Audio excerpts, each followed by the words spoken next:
ప్రజలు ఎదుర్కొంటా ఉన్న సమస్యల మీద మరీ ముఖ్యంగా 3 ప్రధానమైన అంశాల మీద, రైతుల సమస్యల మీద, కరెంటు ఛార్జీల బాదుడు మీద, పిల్లలకు చదువు సంబంధించి ఫీజులు కట్టలేని పరిస్థితిలో ఉన్న పిల్లలు ఎదుర్కొంటా ఉన్న సమస్యల మీద, ఈ 3 అంశాల మీద వైఎస్ఆర్సీపీ డిసెంబర్ మాసంలో ఈ 3 అంశాల మీద గట్టిగా ఉద్యమ బాట పట్టే కార్యక్రమానికి శ్రీకారం చుడతా ఉన్నాం. ఇందులో భాగంగా డిసెంబర్ 11వ తారీఖున రాష్ట్ర వ్యాప్తంగా ఉన్న అన్ని కలెక్టర్ల అన్ని జిల్లాల్లోనూ రైతుల తరపున వైఎస్ఆర్సీపీ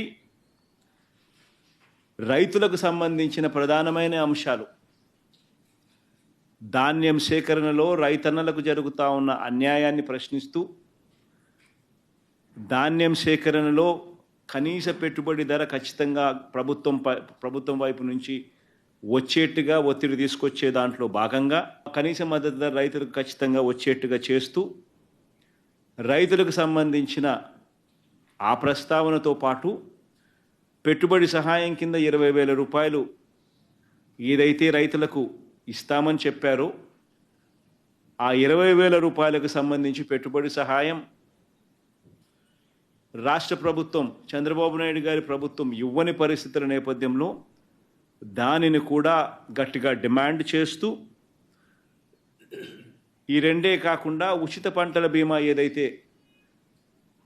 రైతులకు ఇంతవరకు అందుతా ఉన్న పరిస్థితి ఏదైతే ఉందో రద్దు చేసిన నేపథ్యంలో ఉచిత పంటల బీమా మళ్ళీ ఖచ్చితంగా రైతులకు మళ్ళీ వర్తింప చేయాలి అనే డిమాండ్తో, ప్రధానంగా ఈ 3 డిమాండ్లతో డిసెంబర్ 11వ తారీఖున ప్రతి జిల్లాలోనూ వైఎస్ఆర్సీపీ అక్కడి జిల్లా కలెక్టర్లను కార్యాలయాలకు సంబంధించి కలెక్టర్లకు రిప్రజెంటేషన్ ఇచ్చే కార్యక్రమానికి రైతులందరితో కలిసి ర్యాలీగా వెళ్ళి కలెక్టర్లకు రిప్రజెంటేషన్ ఇచ్చే కార్యక్రమం డిసెంబర్ 11వ తారీఖున వైఎస్ఆర్ కాంగ్రెస్ పార్టీ చేస్తుంది. అదేవిధంగా డిసెంబర్ 27వ తారీఖున రాష్ట్ర ప్రభుత్వం, చంద్రబాబు నాయుడు గారి ప్రభుత్వం ఏదైతే కరెంటు ఛార్జీల బాదుడు కార్యక్రమం ఏదైతే చేసిందో, ఎన్నికలప్పుడు తాను కరెంటు ఛార్జీలు తగ్గిస్తాను అని చెప్పి ప్రజలను మోసం చేస్తూ ఆయన చేసిన అనేక మోసాలలో సూపర్ 6లు, సూపర్ 7లు ఎలాగో గాలికి ఎగిరిపోయాయి. ఆ కార్యక్రమం అనేది గాలికి ఎగిరిపోయి ఈ బాదుడు కార్యక్రమం చంద్రబాబు నాయుడు గారు తీసుకొచ్చిన ఈ నేపథ్యంలో కరెంటు ఛార్జీలు తగ్గకపోగా కరెంటు ఛార్జీలు బాదుడు పేరుతో పెంచిన నేపథ్యంలో ప్రజల తరపున పెంచిన ఈ కరెంటు ఛార్జీలను తగ్గించమని చెప్పి, పెంచబోయే ఈ కరెంటు ఛార్జీలను జనవరి మాసంలో ఇంకా ఫర్దర్గా పెంచబోయే ఈ కరెంటు ఛార్జీలను ఇంకా ఫర్దర్గా తగ్గించమని చెబుతూ ఇప్పటికే 6,000 కోట్ల రూపాయలకు సంబంధించిన బాదుడు ఆల్రెడీ కరెంటు బిల్స్లో ఇప్పటికే రిఫ్లెక్ట్ అవుతూ ఉంది. మరో 9,000 కోట్ల రూపాయలకు సంబంధించిన బాదుడు ఈ నెల కరెంటు బిల్స్లో, అంటే రేపు నెల వచ్చే కరెంటు బిల్స్లో అది కూడా రిఫ్లెక్ట్ కాబోతూ ఉంది. సో 15,000 కోట్ల రూపాయలు ఏదైతే చంద్రబాబు నాయుడు కరెంటు బిల్లులు ఏదైతే పెంచే కార్యక్రమం చేశాడో ఆ పెంచిన కరెంటు ఛార్జీలను వెనక్కి తీసుకోమని చెప్పి గట్టిగా డిమాండ్ చేస్తూ డిసెంబర్ 27వ తారీఖున ప్రతి జిల్లా హెడ్ క్వార్టర్స్లోనూ ఎలక్ట్రిసిటీ ఎస్సీ ఆఫీసులకు ఒకవేళ ఎస్సీ ఆఫీసులు లేని చోట్ల సిఎండి, ఎస్సీ ఆఫీసులతో పాటు సిఎండి ఆఫీసులు ఉన్న కార్పొరేషన్స్ పరిధిలో ఏదైతే ఉంటాయో అక్కడ సిఎండి కార్యాలయాలు, ఇక్కడ వైఎస్ఆర్సీపీ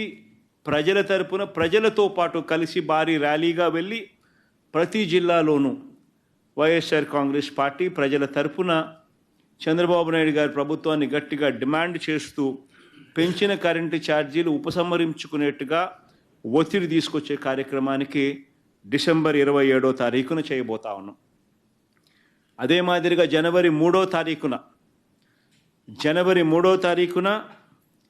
కలెక్టర్ల కార్యాలయాలను మళ్ళీ ఫీజు రీయింబర్స్మెంట్ విషయంగా పిల్లలకు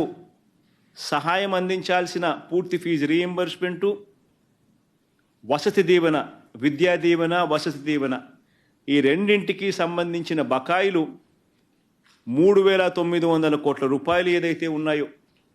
చంద్రబాబు నాయుడు గారి ప్రభుత్వం ఏర్పడిన తర్వాత పూర్తిగా పిల్లలకు ఫీజులు కట్టకుండా బకాయిలుగా పెట్టిన నేపథ్యం. జనవరి, ఫిబ్రవరి, మార్చికి సంబంధించిన ఫీజులు ఏప్రిల్లో వెరిఫై చేసి మామూలుగా మే మాసంలో ఇవ్వాలి. చంద్రబాబు నాయుడు గారి ఎన్నిక మే 13వ తారీఖున జరిగింది. జూన్లో ఆయన ప్రమాణ స్వీకారం చేశాడు. జూన్లో వచ్చిన వెంటనే ఆ ఫీజు రీయింబర్స్మెంట్ ఇవ్వాల్సింది. మొత్తం 4 క్వార్టర్స్కు సంబంధించిన ఫీజులు మామూలుగా వైఎస్ఆర్సీపీ ప్రభుత్వంలో ప్రతి క్వార్టర్ అయిపోయిన వెంటనే, ప్రతి 3 నెలలు అయిపోయిన వెంటనే 4వ నెలలో వెరిఫికేషన్ చేసి 5వ నెలలో ఫీజులు ఇచ్చే పరిస్థితి నుంచి ఏకంగా సంవత్సరం అయిపోయినా కూడా 4 క్వార్టర్స్ వరుసగా 4 త్రైమాసికాలకు సంబంధించిన ఫీజులు పెండింగ్లో పడిన నేపథ్యంలో వసతి దీవెనకు సంబంధించి ప్రతి ఏప్రిల్ మాసంలోనూ క్రమం తప్పకుండా వసతి దీవెన కింద పిల్లలకు తోడుగా ఉంటూ మరో 1,100 కోట్ల రూపాయలు వైఎస్ఆర్సీపీ ప్రభుత్వం క్రమం తప్పకుండా ఇస్తా ఉన్న నేపథ్యంలో అది ఇవ్వని చంద్రబాబు నాయుడు గారి ప్రభుత్వాన్ని గట్టిగా నిలదీస్తూ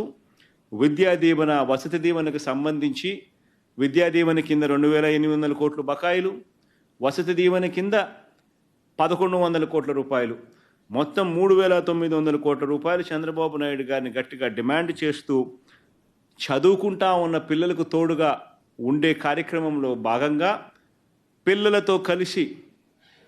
వైఎస్ఆర్సీపీ జనవరి 3వ తారీఖున కలెక్టర్ల కార్యాలయాలకు వెళ్ళి రిప్రజెంటేషన్ ఇచ్చి డిమాండ్ చేసే కార్యక్రమం జనవరి 3వ తారీఖున చేస్తుంది. 3 ప్రోగ్రాములు డిసెంబర్ 11వ తారీఖున, డిసెంబర్ 27వ తారీఖున, జనవరి 3వ తారీఖున రైతులకు సంబంధించి, పెంచిన కరెంటు ఛార్జీలకు సంబంధించి, పిల్లలకు సంబంధించిన ఫీజు రీయింబర్స్మెంట్ బకాయిలకు సంబంధించి 3 ఇష్యూస్ మీద వైఎస్ఆర్సీపీ గలం విప్పుతా ఉంది. గట్టిగా ఉద్యమ బాట పట్టే కార్యక్రమం చేస్తుంది.